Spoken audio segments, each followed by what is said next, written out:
is the greatest shooter that God ever created. Even though that was a shot last night, and I'm not going to throw shade on Steph Curry for taking that shot, even if it was against Anthony Davis. He created separation. One of them went in and out. Obviously, the other was off to the left. But Steph Curry is the greatest shooter that God ever created as far as I'm concerned. You want to take a shot, I don't give a damn who it's against. I want the ball in your hands instead of somebody else.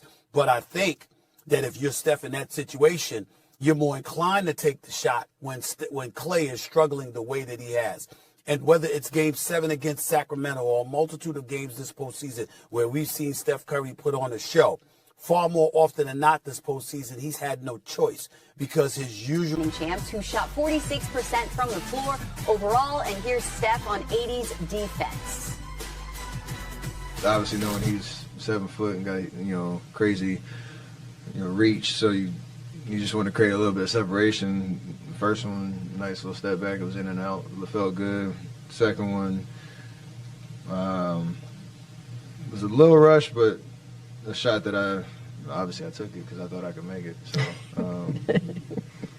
like I said, I'm living with those, and hopefully we can put ourselves in a position where in Game 5 we can control momentum as much as possible down the stretch. And again, with those shots today, you're going to take them again. You know what? You always got to shoot your shot. All right, Stephen A., who is letting Steph down the most in your eyes? I don't think there's any question. Is Klay Thompson. I mean, you could throw Jordan Poole into the mix. I'll leave that to somebody else because that's a separate segment altogether when it comes to Jordan Poole and his nonsense. But when it comes to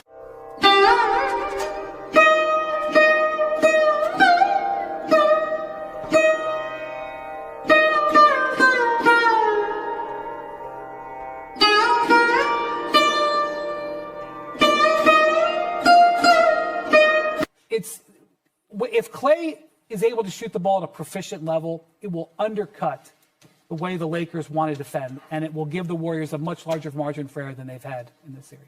Sometimes I think we just give answers about guys that are bigger names. Because, again, I'm not clocking in here and charging Klay Thompson hourly $1,100 an hour as his defense. Is that you're negotiating now?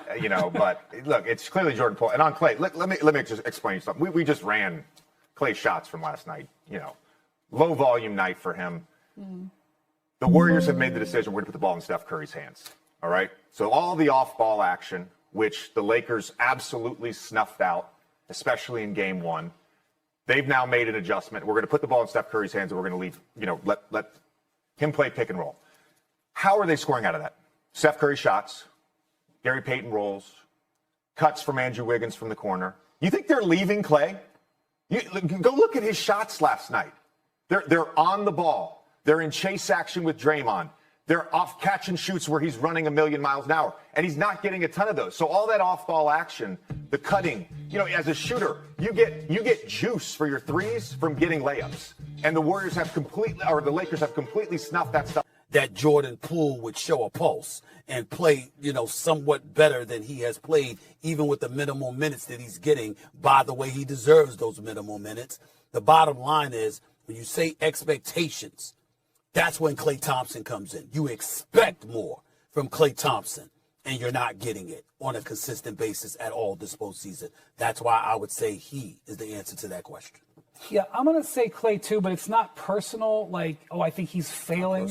I think the Lakers' game plan in this series, and it's not revolutionary, is that they're not going to try to let Steph be able to overwhelm them with scoring. They watched what happened in the last round. They watched him score 50. So a huge majority of the chess match between Darvin Ham and Steve Kerr in this series has been how to handle the Steph Curry problem or the Steph Curry opportunity, depending on which side you are, with him on the ball.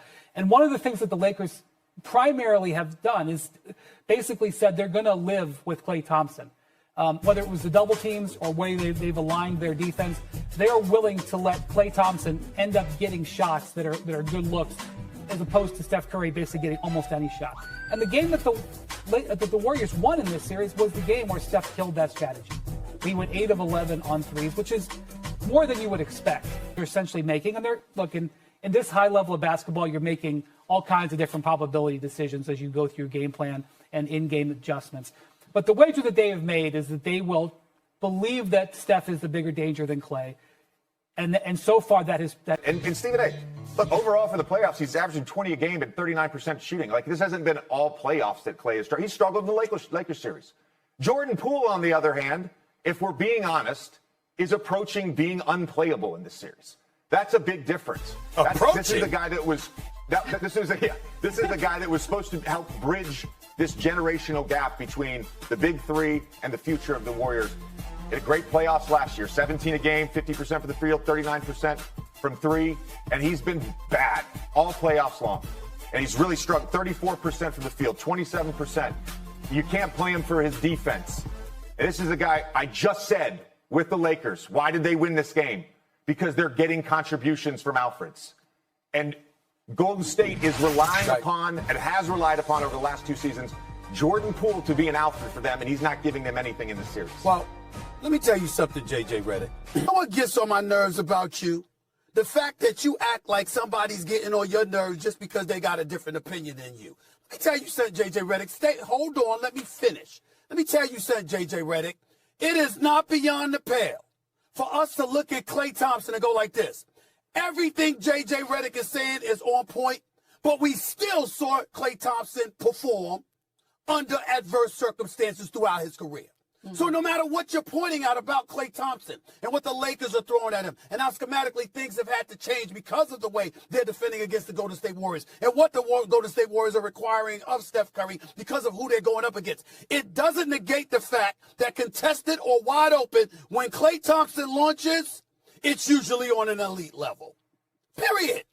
So you can map it out, you can break it down any way you want to. And you're not neither somebody like me or Wendy when we